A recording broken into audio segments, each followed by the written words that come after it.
הורים יקרים, זה לא עוד סרטון מכני וטכני. אני באמת מתכוון לזה. תגידו, הילד שלכם חוזר הביתה במצב רוח ירוד? אתם חושבים שעובר עליו משהו שרע לו, והוא לא באמת מספר לכם? הוא חסר סבלנות, עצבני, צועק ומתנגד לכל דבר? או שאולי הוא דווקא שקט, מופנם ובקושי מדבר? גם בבית הספר הוא מתקשה עם הלימודים? אתם מקבלים טלפונים מעצבנים מהמורים? התחושות בבית קשות ומתישות?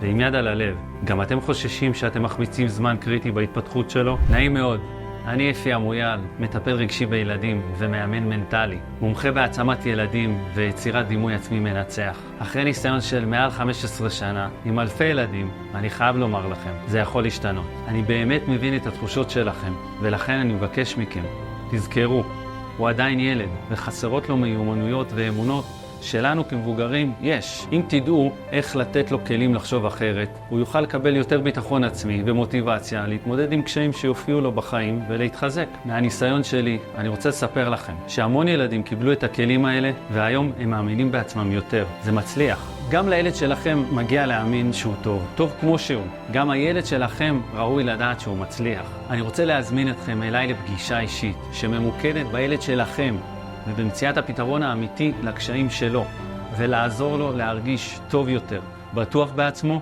ומחוזק. אז לסיכום, אני פה בשביל לעזור.